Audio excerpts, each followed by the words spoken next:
Hi friends, welcome to cricksub.com and today we are going to talk about the third test match which has been wrapped up now.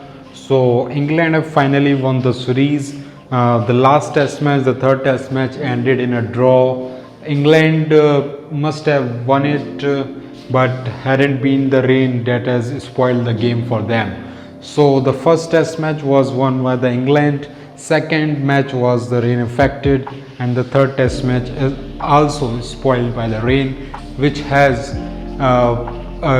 given the England series at 1-0 instead of the 2-0. So in the third test match, England had a very blistering first innings. Jack Crawley making his maiden test 100, and not just test 100, 200, 250 plus. He got to 267 runs, and it is just on the fourth and fifth number of the highest score ever, highest number of runs scored when someone scored a century for the England for the very first time.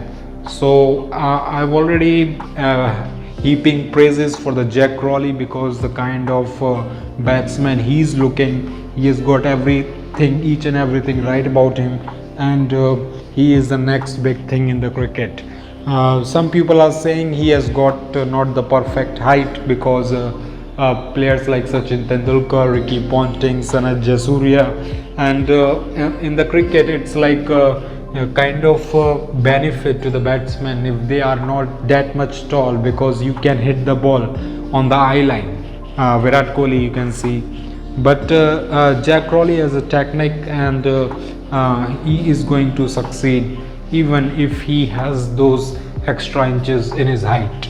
So the England has a very great first innings. They made 583 runs, and in the reply Pakistan made 250 plus runs, and they had a good contribution from Azhar Ali, who was facing black slashes for his performance as a captain, and he was not performing as a cricketer also, as a batsman also. So his position in the team was at stake, and this century could not have come at a better time, because even if he would not have made this century in the third test match, he might have not get a chance to play for the Pakistan again, because he was in the dip of the form for a very long time, and his captainship, his batting was under the radar, but the century came at just the right time. So he just not made the century, he made 141 runs, and he also made some runs in the second innings. So he has saved the place, he has saved his spot as of now. But the talk of the third test match is the Jimmy Anderson.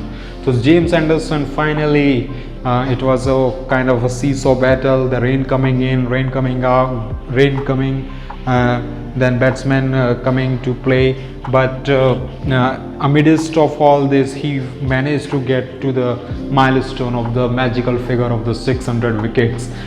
We have seen so many spin bowling, Shane Warne, Anil Kumble, Muthaiya Muralidharan passing the 600 marks, but this is the first medium fast bowler claiming reaching to the magical figure of 600 wickets in the test cricket.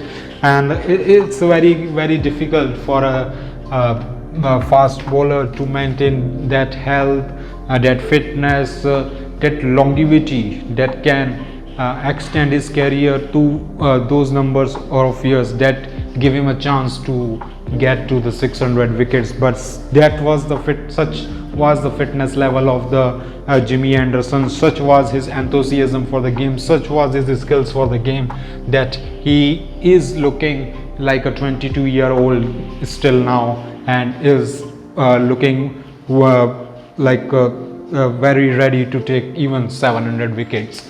So in this test match particular, he when I was watching him bowling and the wickets, he was just looking like the 20-year-old self of him because he was getting the same swing, the same bounce. The speed has also is in 135 plus, so he has been sensational for England.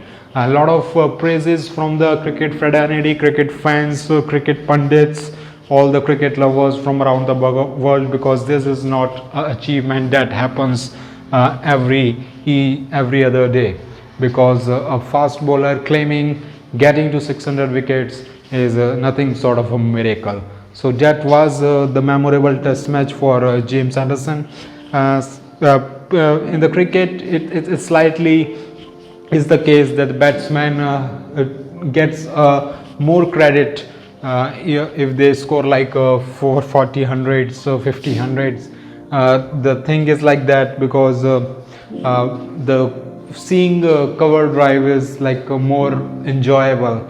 So the thing is like that we kind of underestimate the achievements of a bowler. So that's 600 wickets taking to take in the test match is really something. So that's Jimmy Anderson, a memorable test match for him. And coming to the presentations, Zach Crawley was named the man of the match for his 267 runs. That also was a very good innings. And shocking was that Mohammad Rizwan was awarded the man of the series. He has played well. He played a very fighting innings in the in this test match, and he has a half century in the second test match also.